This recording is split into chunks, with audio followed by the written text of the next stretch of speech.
Selamat pagi adik-adik. Selamat pagi, Bu. Kayaknya kurang semangat nih. Selamat pagi adik-adik. Selamat pagi, Bu. Nah, begitu dong, harus semangat. Oke, seperti biasa, sebelum kita mengawali suatu kegiatan di mana kita pada hari ini mau mengikuti proses pembelajaran. Untuk itu, Ibu minta satu orang untuk pimpin kita dengan doa. Ketua kelas tolong pimpin doa. Berdoa dimulai. Berdoa selesai. Oke, silahkan duduk. Ibu akan mengecek dulu kehadiran adik-adik, jadi tolong perhatikan. Hari ini siapa yang tidak masuk? Yolan, Bu. Terus siapa lagi? Tidak ada lagi, Bu. Yang lain hadir semua? Iya, Bu. Oke, baik. Yang lain tolong pertahankan kehadiran adik-adik, jaga kesehatan supaya tidak sakit. Oke. Minggu lalu kita membahas materi tentang apa? Ada yang masih ingat? Ada, Bu. Tentang apa itu? Tentang dasar-dasar dari akuntansi. Oke, padahal masih ada yang ingat tentang materi minggu lalu. Baik, minggu lalu itu kita telah membahas materi tentang dasar-dasar akuntansi, di mana kita telah pelajari adanya komponen-komponen yang terdapat dalam akuntansi, beserta siklus penyusunan laporan keuangan. Jadi, hari ini kita akan membahas materi baru kita, yaitu tentang akuntansi sebagai sistem informasi atau yang biasa dikenal dengan SIA.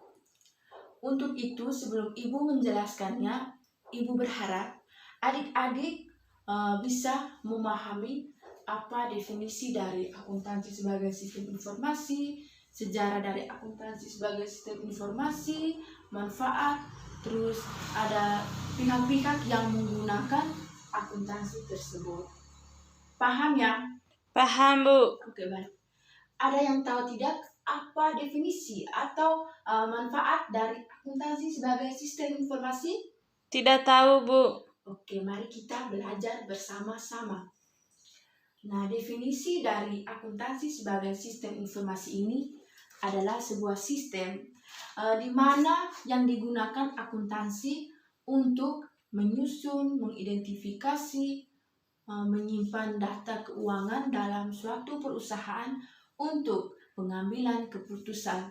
Jadi akuntansi itu digunakan untuk mengolah data keuangan. Nah, ada juga sebelum masuk pada manfaat, ada sejarah dari akuntansi sebagai sistem informasi ini.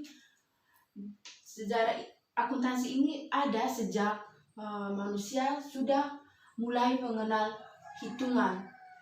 Itu diperkirakan sekitar 3.600 tahun sebelum Masehi. Manfaat akuntansi sebagai sistem informasi. Di sini Ibu ambil ada 4 manfaat. Yang pertama itu memberikan informasi keuangan dalam suatu perusahaan yang akurat agar tetap efisien dan efektivitas. Terus ada sebagai alat pengendalian keuangan.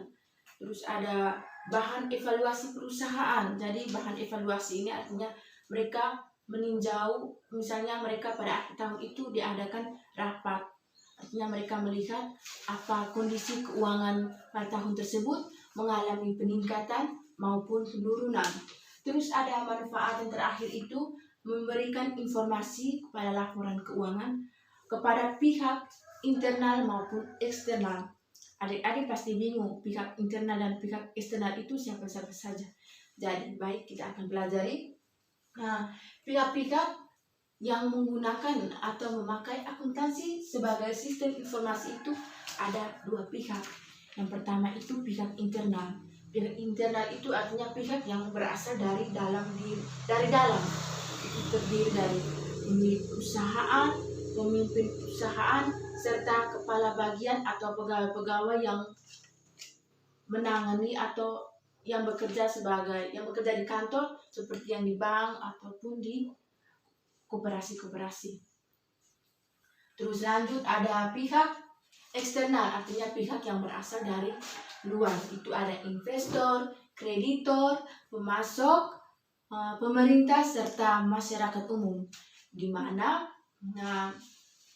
investor itu yang digunakan akuntansi untuk melihat kondisi perusahaan sehingga dapat mengambil keputusan terhadap modal-modal yang mereka investasikan. Sedangkan kreditor itu yang digunakan akuntansi untuk melihat sejauh mana perusahaan itu bisa membayar uang yang mereka kredit atau yang mereka pinjam. Terus ada pemerintah, artinya mereka menetapkan pajak untuk perusahaan. Ada pemasok yang digunakan akuntansi untuk mengetahui kelancaran dalam pembayaran. Terus yang terakhir itu tadi ada masyarakat, artinya kita juga termasuk pihak yang menggunakan akuntansi, tapi masyarakat juga bingung apakah mereka yang mengelola data keuangan itu yang dinamakan akuntansi atau tidak. Jadi kita juga termasuk pihak yang menggunakannya, seperti membayar kewajiban sosial atau tersedianya lapangan kerja dan membayar kewajiban kontribusi lainnya. Oke, jadi sekarang adik-adik akan mendiskusikan soal yang akan ibu berikan. Tolong adik-adik duduk dalam 2 kelompok saja. Yang di belakang silahkan bergegas ke depan untuk berdiskusi bersama teman-teman yang lainnya.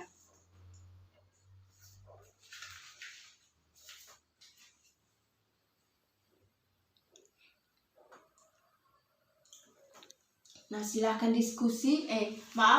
Tulis dulu soalnya. Yang ini untuk kelompok 1 ini, tolong apa perbedaan antara sistem, subsistem, dan suprasistem. Sedangkan yang ini untuk kelompok 2 itu, apa peran SIA? SIA tadi itu adalah akuntansi sebagai sistem informasi itu dalam rantai nilai. Tolong diskusikan. Ingat, yang tidak aktif, yang hanya duduk, diam, tidur saja, laporkan namanya, karena di sini ibu akan ambil nilai. Yang di belakang itu tolong perhatikan.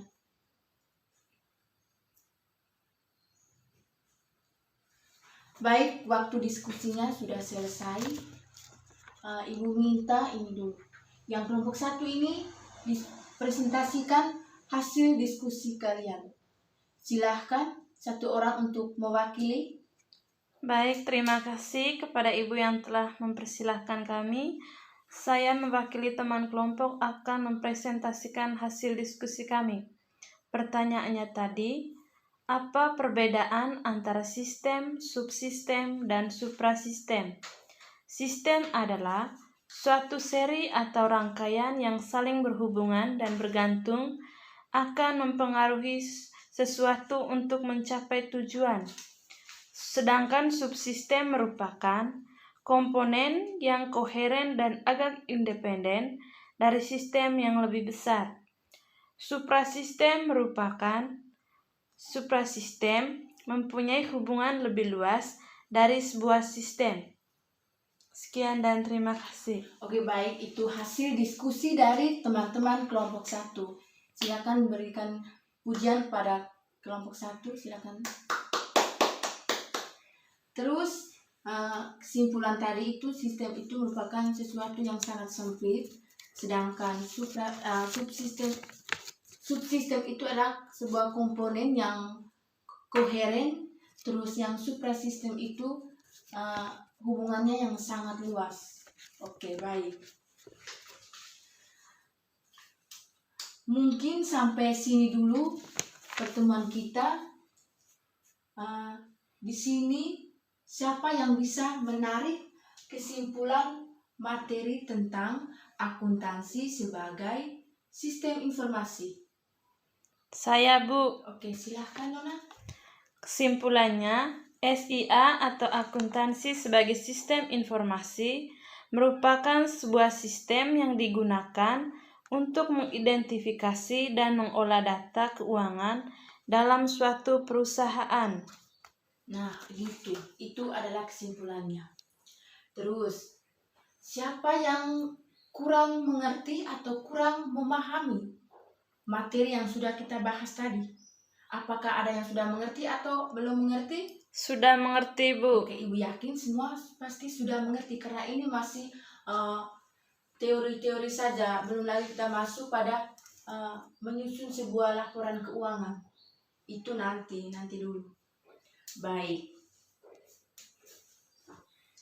Di sini Ibu ada tugas untuk adik-adik kerjakan di rumah. Tolong adik-adik bukakan buku ekonomi itu yang di halaman 54. Di situ ada soal isi, tolong adik-adik kerjakan. Nanti dikumpulkan minggu depan. Ingat, jangan hanya bermain saja, online terus. Gunakan itu kuota data untuk mencari jawaban maupun pengetahuan lainnya agar bisa bermanfaat. Ya, seperti itu ya. Sampai sini dulu pertemuan kita. Ibu akhiri dengan doa. Satu orang tolong pimpin doa. Berdoa dimulai, berdoa selesai. Oke, baik. Terima kasih anak-anak. Sampai jumpa di pertemuan kita berikutnya. Selamat pagi.